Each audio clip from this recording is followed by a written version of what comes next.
Today, we'll speak about the Eightfold Path. When we have met up with a new life, then we must follow this new path. Or we can also say that we follow this new path, this new way of life, in order to realize a new life. So, this noble path, this noble Eightfold Path, is a new way appropriate to a new life.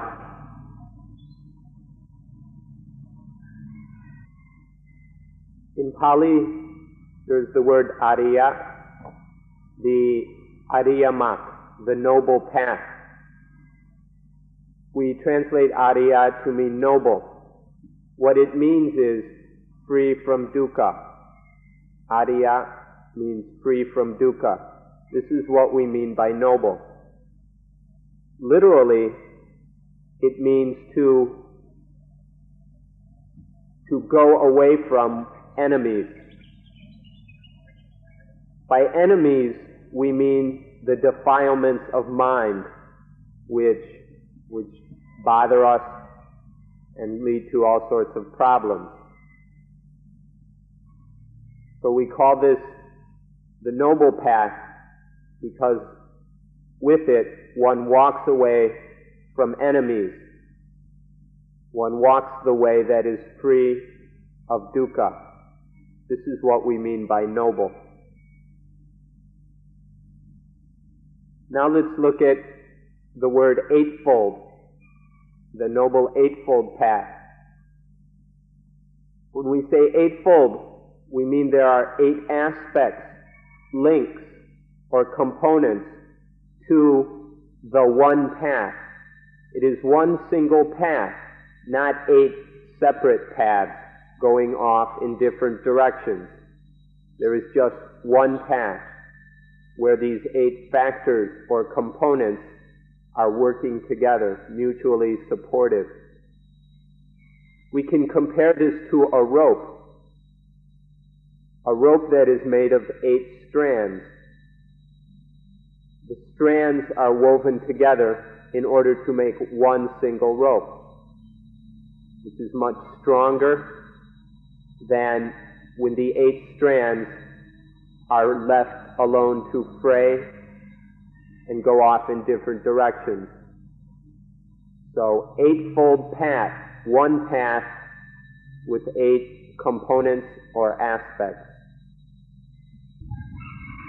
A very important word to consider is middle. We can call the Noble Eightfold Path the middle path or the middle way. This is very important. What this means is to walk this path correctly, to walk down the middle, correct and proper according to reality or to true nature. Not to be pulled off this way or pulled off that way, but to stay correct, walking down this path. The mind follows this balanced middle way according to its true original nature, which is pure. When the mind deviates from its true original nature, it leaves this path. But by following the middle way, the mind follows its true, pure nature. And it does this naturally. This is what we mean by the middle path, another way of saying the Noble Eightfold Path.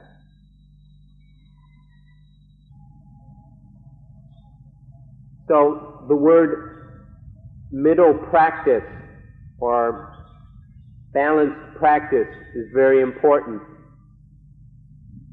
This means that the clear or the bright mind, which is the true nature of the mind,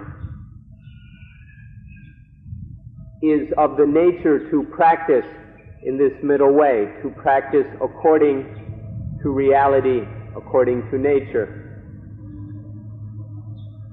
But when the defilements cover the mind or possess it, then there is deviation off onto some sidetrack, instead of just allowing the bright mind to automatically follow the middle way, or the Noble Eightfold Path. When the bright mind is allowed to just go its way, it will automatically follow the middle way, the balanced, correct way.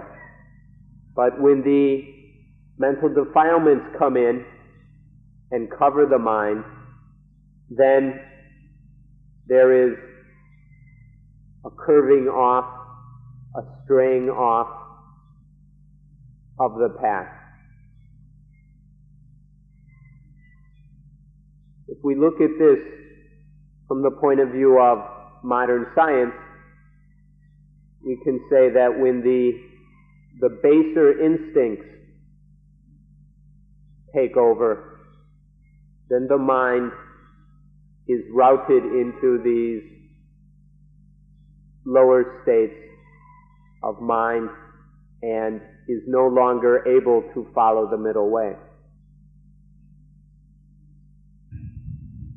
When there is freedom from the defilements, from mental pollution, then the mind goes according to natural knowledge, which is correct and proper. So the bright mind, following this natural knowledge, has no problem following the way. This is its nature. But when the defilements come in, the kilesa, these take over, then things are no longer in balance. The bright mind is balanced, but the defiled mind is imbalanced. And because it is out of balance like this, sometimes it goes off to the left, sometimes to the right. Sometimes it goes up, sometimes down. Or there's too much or too little. This is what happens with the defilements. The natural, pure balance of the mind is interfered with. So, this shows the importance of getting out from under the influence of the kilesa, to no longer be under the power of the kilesa, the defilements, in order to live and walk in this balanced middle way. Let's repeat once again about the instincts. When the instincts are out of control, when we are no longer able to control the instincts, then they become selfish. The out-of-control instincts become selfish, and this gives rise to all the kilesa. The out-of-control instincts pull the mind off of the balanced middle way into these dead ends of the kilesa, of the mental defilements. This is very important to note. We often call these things the defilements, but we can see that they are just instincts which are out of control. Seeing this gives us an insight into how to bring them under control, so that the instincts no longer become kilesa. This is something to be very interested in order to get back on the path, to return to the balanced, bright state of mind, in order to follow the path. To make it easier to understand the middle way, let's look at some pairs of things which take us off the middle way. The first pair are extremes of the left and the right. The first extreme, off on the left, is to go too much according to one's own wishes and desires. This is the extreme of lust or desire, of sensuality, and the indulgence of sensuality. It's indulging in things that lead to pleasure, always trying to satisfy pleasures. This is the one extreme. The other extreme, off on the right, is the opposite of this. It is extreme dislike, hating, aversion to things. We can hate ourselves, deliberately inflict pain, discomfort, and difficulties upon ourselves. Or we hate or dislike lust, and attaching to this hate of lust, we can deliberately try to damage the sensual organs, the organs of sensuality, in the vain hope that lust will be destroyed this way. These are kinds of attachment off on the right, based on disliking, hating, aversion to things, deliberately inflicting pain, discomfort on oneself.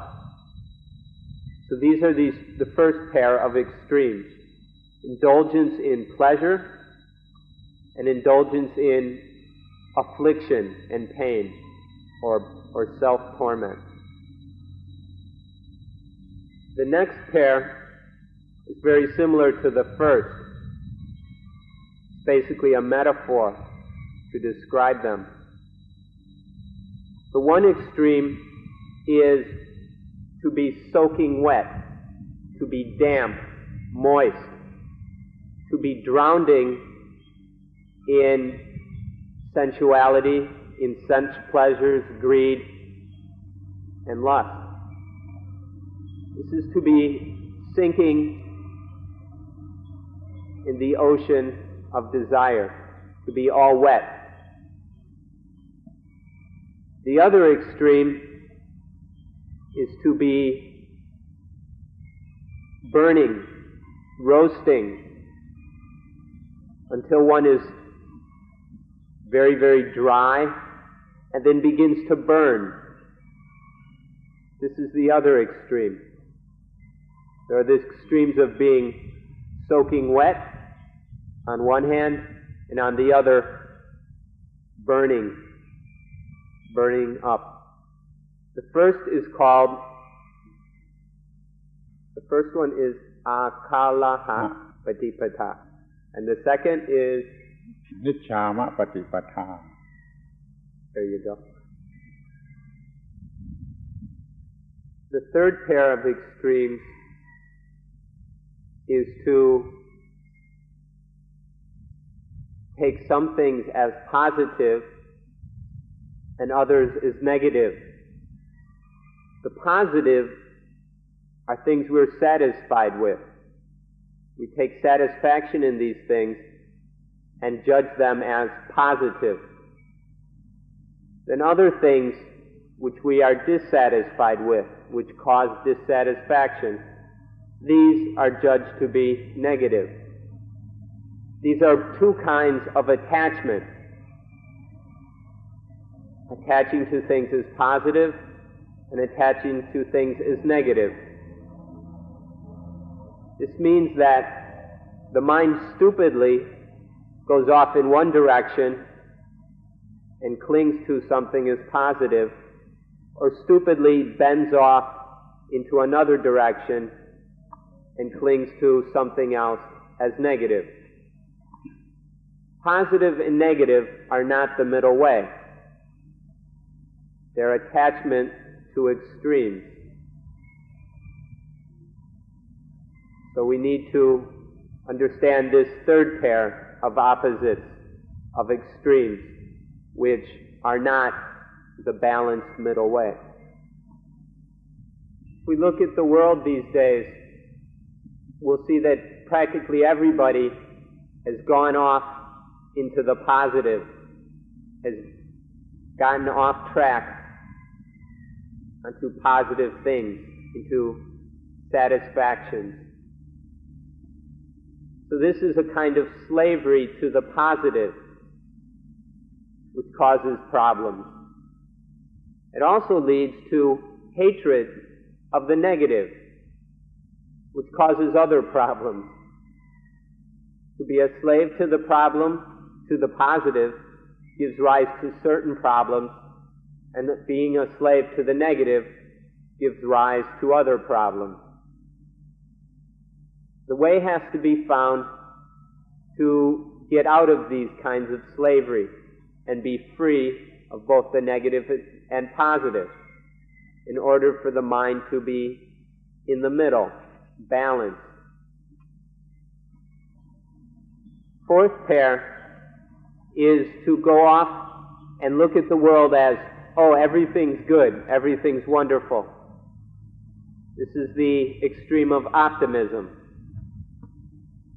Its opposite is to look at everything as horrible and terrible. The world stinks. This is the extreme of pessimism. Neither of these are the balanced middle way. When the mind loses its balance, when the natural balance of mindfulness and wisdom has been lost, misplaced, forgotten, then the mind sidetracks into positivism and negativism. Pessimism and optimism.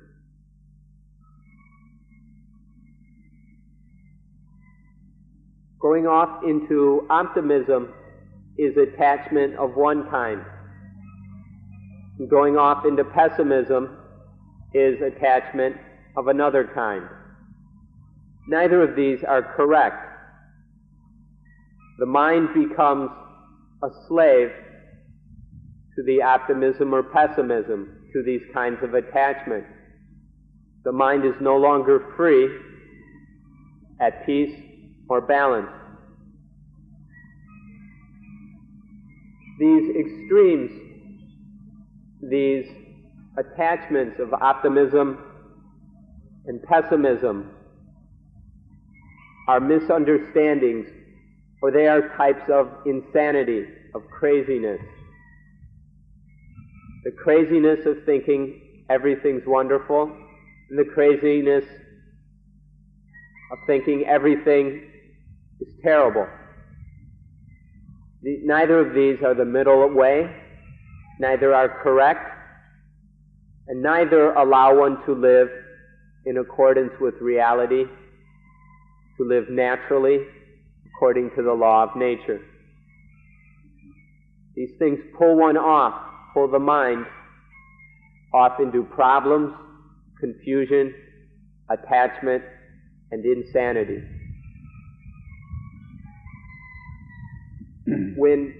And doing this, we no longer see things as they really are. We don't see the world as in Tai Chen Nan Eng, which translates something like only this, or just as it is, isness, suchness, just the way things are, what is what. When the mind is balanced, it sees the isness, the what is what of everything. But when the mind is attaching off into some craziness of pessimism or optimism, then this isness cannot be seen. Now let's look at what it means to be balanced in the middle. In the middle, there is the realization that everything is just changing, flowing, according to the law of itapajayata. Itapajayata means that this being, that becomes, this being, that becomes, this being, that becomes. It's the eternal process of cause and effect, and effects being the further cause of other effects. So this being, that becomes, this being, that becomes. This is what's going on in the middle. This is also we can see this as the process of paticca samuppada, or dependent origination, which you've heard something about. This is what's going on in the middle. This process of change following the law of cause and effect. This is the law of nature. When the mind is pulled off into extremes, it isn't able to see or understand this law of nature, this law of itapajayata. But when we come back to the middle and there is balance, things, reality, nature, life is understood as flowing, processing according to the law of this is, that becomes, this is, that becomes, this is, that becomes, this is, that becomes. To be at the center is to see that there is nothing outside of this law of itapajayata. It is to make no distinctions between anything. So let's revise my translation a bit. I said, this is, that becomes. This isn't quite right. When everything is seen as according to the law of itapajayata, then there is no longer this and that. There is only this. This is, this becomes. This is, this becomes. There's no, when this is understood fully, there is no distinction between this and something else. Everything is just this. This is, this becomes. This is, this becomes. This is, this becomes. There is no longer the division and separation of self and others, of me and them, of us and they. These distinctions no longer have any appearance of validity, because everything is seen as the law of itapajayata. This is, this becomes, this is, this becomes, this is, this becomes. And that's all. And so, without these separations, divisions, distinctions, then there can be no extremes such as pessimism and optimism, or positivism and negativism, because there is just this middle, this balance of the law of itapajayata. This is, this becomes. Now let's look at the pairs of opposites. As we all know, there are many of these. We've mentioned a few, such as pessimism or optimism and pessimism. Now let's look at these pairs of opposites. The first one is good and evil. Good and evil are, once again, when the mind is gotten out of balance and is no longer in the middle. It's taking sides and making preferences. When something pleases us or goes the way we want it to go, then we judge it as good. It is evaluated as good in an unbalanced, selfish way. When something doesn't please us, when it doesn't go the way we want, that is judged to be evil. Neither of these are balanced in the center because they aren't seeing things as they really are, as just the process of itapajayata. Out of the middle, we no longer see this process and then are evaluating things as good and evil in a selfish, egocentric way. So this is the first pair, good and evil. The first pair of opposites, which illustrate the lack of balance. To be balanced, the most proper way to phrase this is to say that the mind is free or above the meaning of good and evil, when good and evil have no value to the mind. This is an exact way of stating it. If you understand what we were saying about this first pair of opposites, then you will understand what is written in the Christian Bible on the first page of Genesis. There is the account where God forbid Adam to eat of the fruit of the tree of the knowledge of good and evil. God told Adam to leave that fruit alone. He says, if you eat of the fruit of the tree of good and the fruit of the tree of the knowledge of good and evil, then you will die. You understand what we're talking about in this first pair of opposites. You'll understand what is meant here. Attachment to good and attachment to evil is death. The common person sees everything as they appear to him. Everything is judged according to dualism. All these pairs of opposites are believed to really exist as far as the mind of the common person goes. But this isn't the truth. This common appearance, these views of the common mind, are not true or real. When we follow these appearances of dualism, this leads to attachment to good and attachment to evil. And this is death. This is what is meant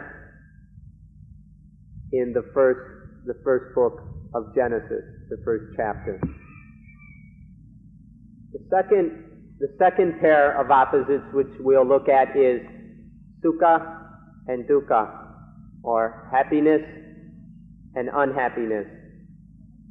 Unhappiness is when there is something that pleases, and unhappiness is when there is something that displeases. Once again, there is selfish judging. Now, happiness leads to various problems. Getting tired chasing after happiness, the frustration of not getting more happiness, the fear that the happiness will go away, and many other problems like this. So happiness itself is not free of problems. Unhappiness, we have no doubts about. It's always leading to problems, so we don't have to give you any examples. Both of these extremes, both of these kinds of attachment to what pleases and what displeases, cause us all sorts of problems and difficulties. They tire us out, they frustrate us, they confuse us. Neither of these are that balanced middle way. So we have to learn about this attachment, or we ought to learn about these attachments to what pleases and displeases, to happiness and unhappiness, which are just deceptions and illusions which cause the mind, or which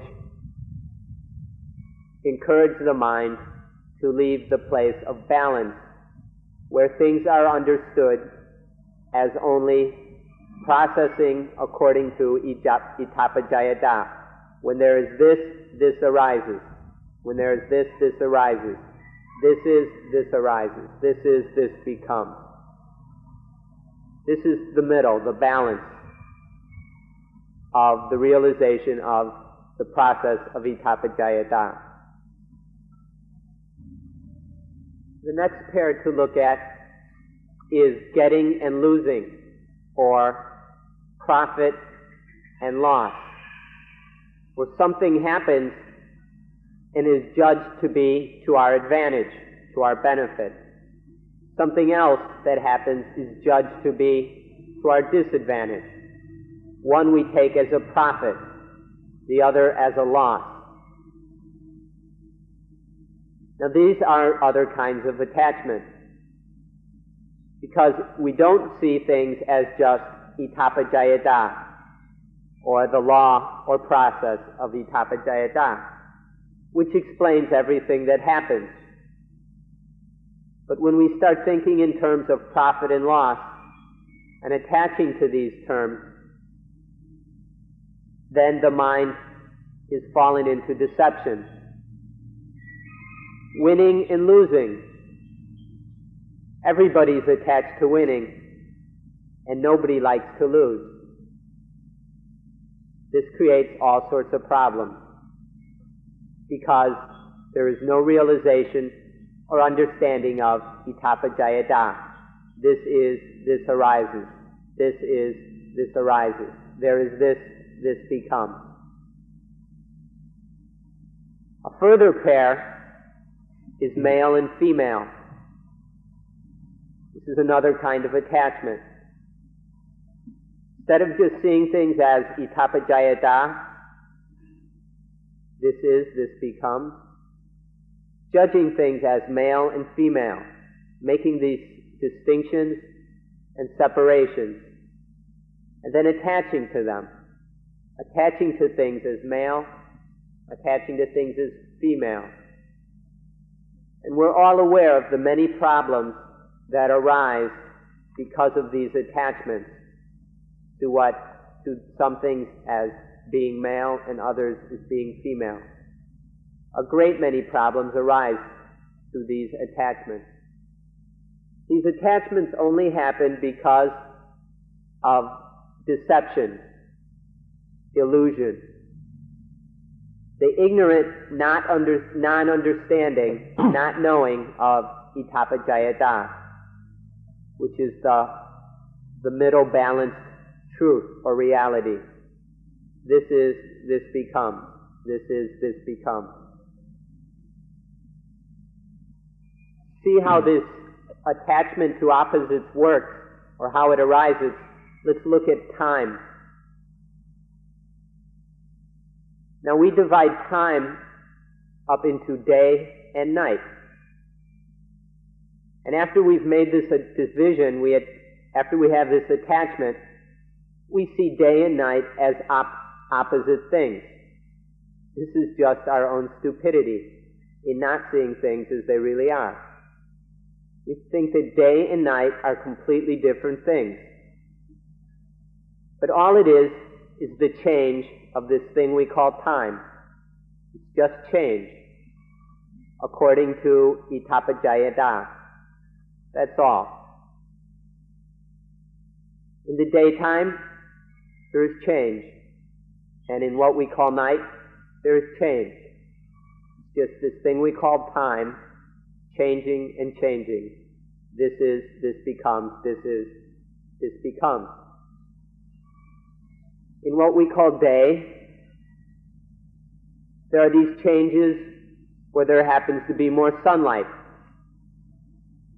And then these changes continue. There happens to be more and more moonlight. But in this process of change, there's no real thing that we can attach to as day or as night. It's only our misunderstanding which causes us to fall into this deception. So what we need to see are the qualities or the benefits or virtues of things which lead us into deception, which cause us to be deceived. Take male and female again. There are certain things about certain female things and certain male things which we attach to. And through this attachment, we make this separation of male and female, where there is no real distinction.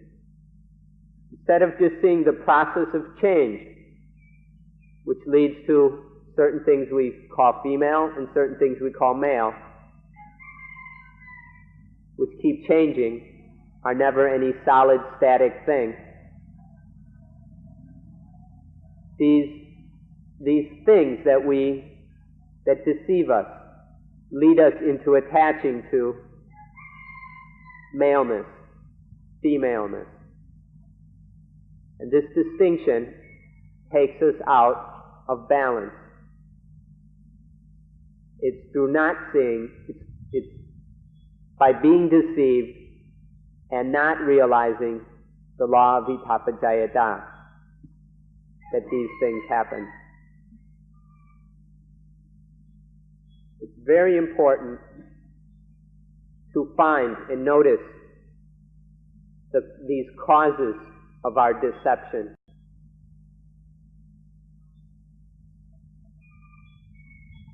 We hold that itapajayata is Buddhism itself.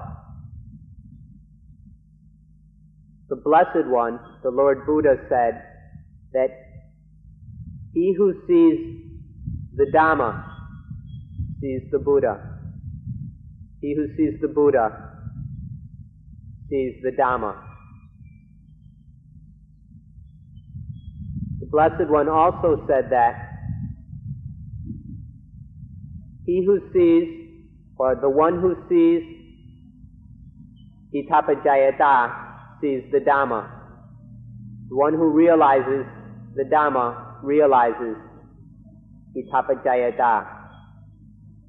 The one who realizes itapajayata sees the Buddha. Not the physical body of the Buddha, but the real, true, genuine Buddha, the one who knows, the awakened one. This is why itapajayata is the heart of Buddhism.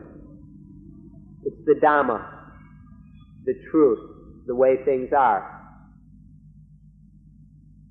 To see and realize this is to follow and practice the middle way. I'd like all of you to become familiar with this word itapajayata. Think about it, repeat it, get to know it, so that it is no longer a strange, unfamiliar word. Bring it into your everyday vocabulary so that it is an everyday word for you. Itapajayata. Get very familiar with this word. This is because this is the heart of Buddhism. To see and realize, to be familiar with Itapajayata is necessary to continue the study and practice of Buddhism. In Anapanasati, in each of the 16 steps, there is non-attachment. When there is realization of Itapajayata, then there is no attachment to any extreme or to any of the pairs of opposites. So in Anapanasati, there is the realization and practice of Itapajayata. Because in each step, each of the 16 steps are leading to non-attachment. In none of the 16 steps is there attachment to any of the pairs of opposites. So, Itapajayata is central to the practice of Anapanasati and to the further study and practice of Buddhism. So please be very familiar with Itapajayata. Repeat it to yourself until it is no longer a strange word. Bring it into your everyday usage. We'd like to encourage you, in fact we insist, that you practice saying this word. Get the sound right.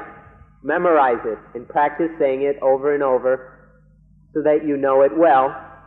And whenever the time comes to use this word, it will roll right off your tongue easily and naturally. It's a long word, so practice saying it so that you've got it right. And then whenever you have the opportunity to use it, you can use it freely and easily in everyday conversation. It's the kind of word that is appropriate throughout the day. So let's practice saying it. Itapajayata. And if we use the correct full Pali name, then we add Paticca Samuppato. Itapajayata Paticca Samuppato. Itapajayata or Paticca Samuppato. Itapajayata Paticca Samuppato. You can use that, or you can use just Itapajayata or just Paticca Samuppato. Just keep practicing and repeating until you've got them down, and then use them in your normal conversation, which will be beginning again the day after tomorrow. So you can practice these to yourself today and tomorrow, and then after that you can practice using them in conversation. In summary, the realization, the experience, and full understanding of Itapajayata Paticca Samuppato will protect the mind. It will maintain it in the middle.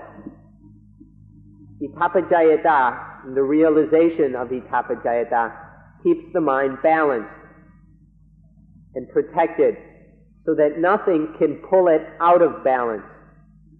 Nothing can pull the mind out of the center. This experience of Itapajayata makes it impossible for any of the instincts to yank the mind off the middle way.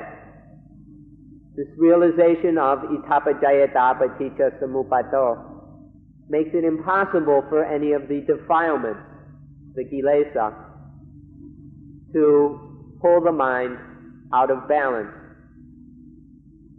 None of the pair of opposites can knock the mind off balance when it is realizing Itapajayata.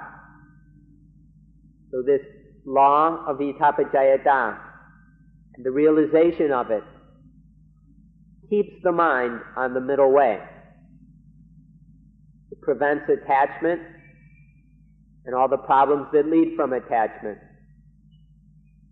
It keeps the mind centered and balanced on the middle way. So let's go back and talk about the Eightfold Path some more. When there is perception or realization of itapajayata, then it is very easy to follow the Noble Eightfold Path. When we are following the Noble Eightfold Path, it is not difficult to realize itapajayata. So let's come back and look at the Noble Eightfold Path. Now, make sure that you understand that the Eightfold Path is one single path, one single way. Now we can see that it has, we can look at it in three aspects.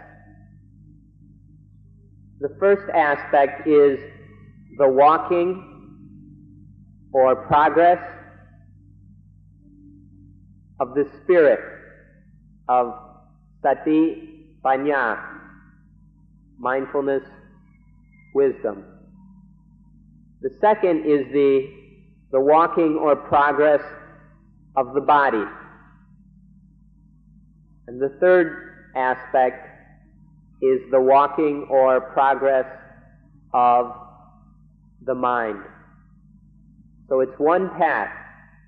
We can look at it through these three aspects. The first aspect is spiritual, the second is body, and the third is mental. The first of these three aspects, that of satipanya, mindfulness, wisdom, has two of the 8 links in the Noble Eightfold Path. The first of these 2 links is samatiti, or right view, or right understanding. Right view and right understanding is the understanding of dukkha, the understanding of the cause of dukkha, the understanding of the utter extinction of dukkha, and the understanding of the path which leads to the utter extinction of dukkha. So right view has these 4 views. These 4 views, the understanding of the 4 Noble Truths, makes up this first link of the Noble Eightfold Path, samatiti. If we look at samatiti, right view, as a belief, it leads one down the middle way.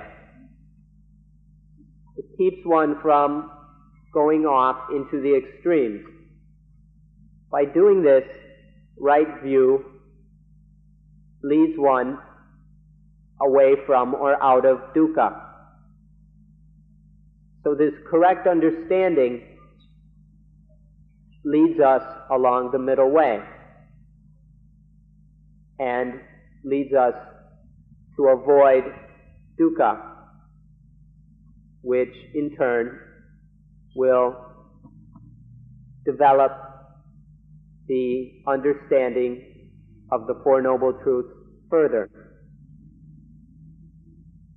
And so the belief gains more confidence through this experience of following the middle path and being free of dukkha.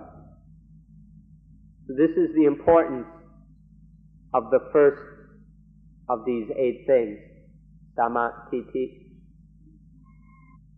Samatiti includes the understanding of the truth of all nature, to see the reality of all natural things, This is meant by samatiti. Means the understanding of the Four Noble Truths. It means the right understanding of anicca, dukkha, anatta, impermanence, unsatisfactoriness, and non-soul. This is also included in samatiti. Further, it includes the correct understanding of itapajayata and of paticca samuppato. All these are the proper and right understanding of nature and of all natural phenomena. And this is what is meant by right understanding. Samatiti. We can enumerate all kinds of different types of knowledge, which are the true knowledge of things. But we can summarize all of these if they are correct knowledge. The summary of all correct knowledge is dukkha and the extinction of dukkha. This is the true understanding of everything. Dukkha and the end of dukkha.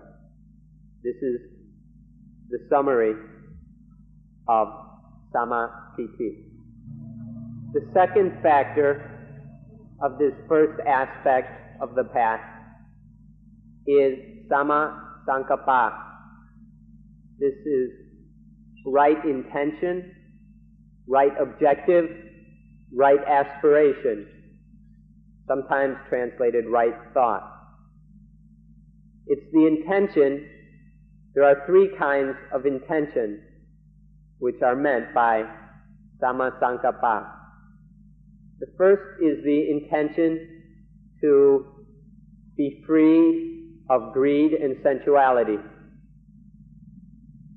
The second right intention is to be free of ill will, of ill intention. And the third right intention or right aspiration is free of harming.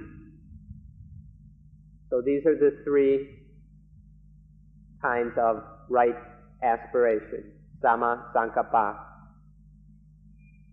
Freedom from sensuality and greed, freedom from ill will, and freedom from harming or violence. Sama sankappa is the fruit or result of samatiti. When there is understanding of dukkha and the end of dukkha, then there arises the intention, the right aspiration to act in a way that does not cause dukkha, to act for the end of dukkha, the extinction of dukkha. For this reason, then, there is the intention to act in non-sensual ways, to act in non-harmful ways, and to act free of ill will or anger. These three are the results, these intentions are the results of right view. So samatiti and sama sankappa are the first aspect of the path. The second aspect has three factors. This is the aspect that is of the body, the bodily path, the bodily aspect of the path.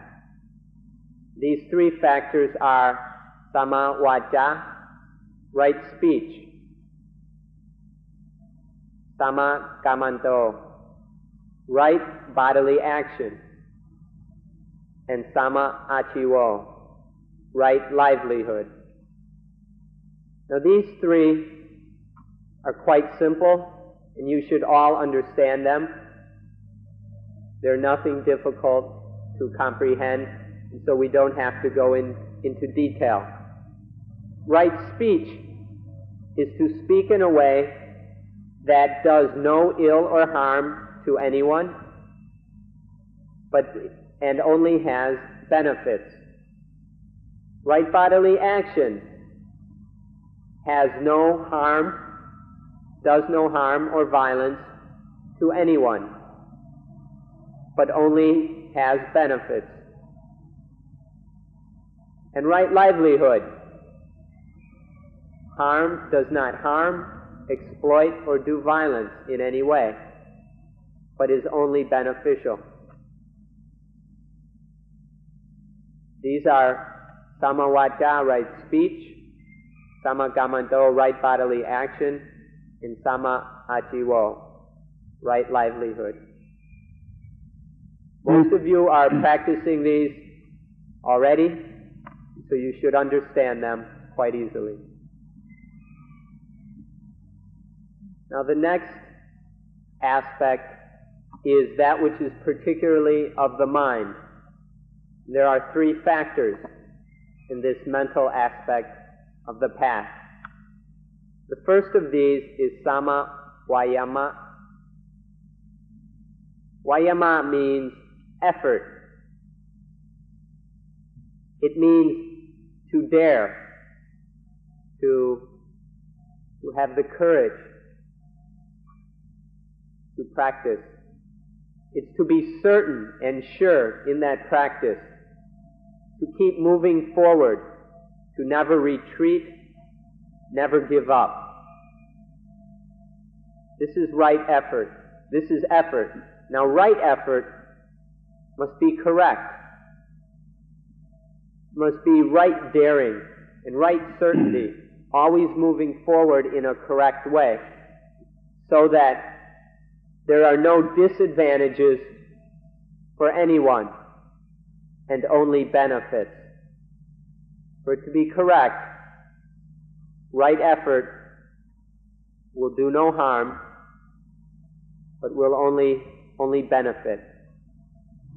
Another way to see right effort is in four ways. First of these is to prevent the arising of undesirable things, of unwholesome things. Don't allow them to arise. The second is to abandon these unprofitable, undesirable things that have arisen. Then there are useful, desirable, profitable things. The ones that have not arisen need to be developed. The ones that have already arisen should be maintained. So there are these four aspects of right effort: to avoid or abandon unprofitable, unwholesome, undesirable things and states, and then to develop and maintain the profitable, wholesome, desirable states. These four make up sama vayama, right effort. The next factor is sama sati, right mindfulness. Now when we are practicing anapanasati, if we are doing so correctly, then we are practicing correct mindfulness.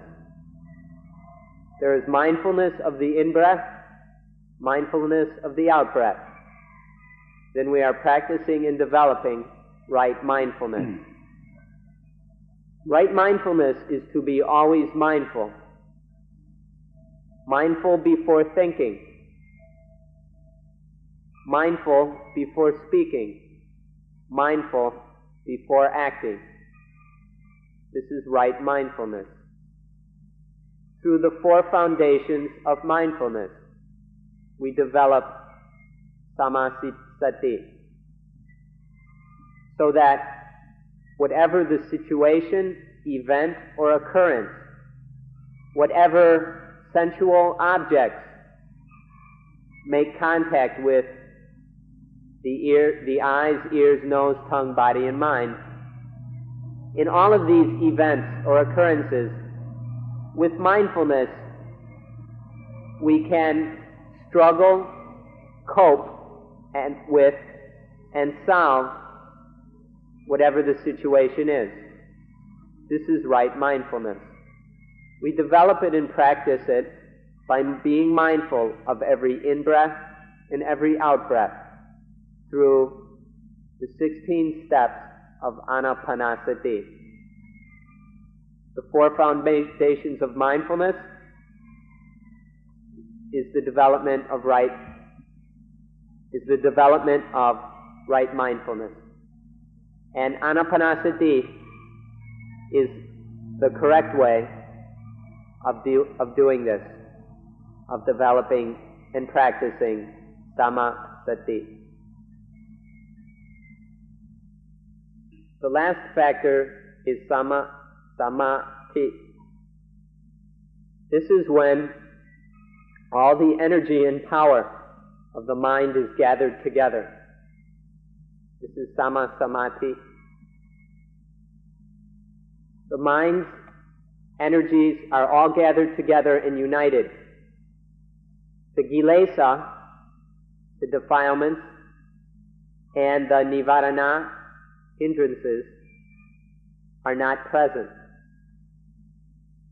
The mind is extremely powerful because all of its energies have been gathered together. When the mind is like this, gathers all these energies and focuses them on one thing, on the extinction of dukkha. When there is this samadhi, the mind is extremely active as it focuses on this one duty, this one function or activity, the extinction of dukkha. The mind is completely active regarding this function, the extinction of dukkha. The mind is also pure, and it is completely steady. So samadhi, when the mind's energies are gathered together and focused on the single goal of deliverance, of nibbana, of freedom from dukkha, then the mind is active regarding this duty, this function. It is pure and it is steady. This is samati. In the practice of anapanasati, the complete and successful practice of the first 4 steps, or the first tetrad, has the result of samati. Through completely practicing these 4 steps, through the calming of the breath, the calming of the body, and the calming of the mind, samati develops through the practice of the first 4 steps of anapanasati. This results in the 4 jhana, or the 4 absorptions. Samati is the first, second, third, and fourth absorptions. But the first absorption alone, this is samati. This is the result of successfully practicing the first 4 steps of anapanasati. This last factor of the path, samati, has the function and duty of cutting the defilements, has the function and duty of bringing the instincts under control. When all the energy and power of the mind is set on this goal, then it can go along and accomplish it. This is the goal of samadhi, the cutting of the defilements, the controlling of the instincts, freedom from dukkha. This is the 8th factor of the Noble Eightfold Path, samadhi. When the strength and power of each of these 8 factors is gathered together, this is called the Noble Eightfold Path. Remember, it's like a rope with 8 strands. For that rope to be strong, the 8 strands must be woven together. In the Noble Eightfold Path, each factor must be correct in fully doing its function. It must function properly and correctly. When all 8 are functioning properly and correctly together, this is the Noble Eightfold Path. The gathering together of these 8 functions and the strength, energy, and power of these 8 factors, this is the Noble Eightfold Path. When the 8 factors of the Noble Eightfold Path are correct and functioning together, we can change the name. Instead of calling it the Noble Eightfold Path, we can call this Ariya Samadhi with 7 helpers or supporters. So when all 8 factors are working together, functioning to their fullest, in harmony, we can call this Noble Right Samadhi with 7 helpers or supporters. So, we take the 8 factors when they're functioning completely and properly, and we see that Ariya Samadhi is the leader, the commander of all 8 factors, with the 7 factors supporting it.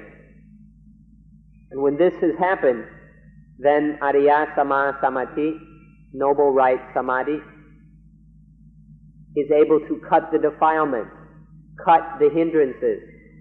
It can cut and root up all ignorance. Whatever there is that needs to be cut, Ariya Samadhi can cut it through this gathering together of the 8 factors, through this correctness and power. Ariya Samadhi will cut all the defilements so that the mind is liberated from defilements, from attachment, from self, from soul, from ego, from desire, and from dukkha. This is what happens when the 8 factors are developed to their fullest extent, so that Ariya Samadhi can take the lead with the support of the other 7 and cut everything that needs to be cut so that the mind is liberated. Now, one other thing you should know is that these 8 factors are the practice. They're the path that is practiced, that we do. These are the 8 factors with Ariya Samadhi as the leader and the other 7 as helpers and supporters. When all 8 factors are working together and functioning correctly under the leadership of Noble Right Samadhi, then there arises Samayana, right knowledge, or right realization. Yana is knowledge or realization. So when the 8 factors are working fully, there arises right realization. And together with the arising of right realization arises Sama Vimutti, right emancipation. So the first 8 factors are the cause. And then there are these 2 factors which are the fruit of the path. These 2 are right knowledge and right emancipation. They are the fruits of the path, what arises when the 8 factors are fully developed and brought together in the practice of the Noble Eightfold Path. So there is the Noble 8, and then there are 2 more rightnesses to make 10. So this Noble Eightfold Path, and the practice of it, the walking of it, is what is meant by a new life. A new life arises when this Noble Eightfold Path is practiced. It is practiced for Nibbana, for freedom from dukkha, for the complete extinction of dukkha. But even if this progress to Nibbana is not completely realized, the Noble Eightfold Path can be used in the life, in everyone's life, whether one is ordained as a monk or nun or priest, or whether one is living the householder's life.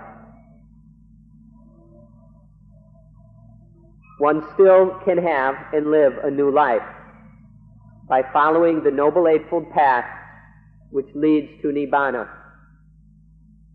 For a new life, one needs to be moving toward Nibbana, whether one is ordained or a lay person. This is what is meant by a new life, to be practicing the Noble Eightfold Path that leads to Nibbana. On this point, we will end today's talk about the Noble Eightfold Path.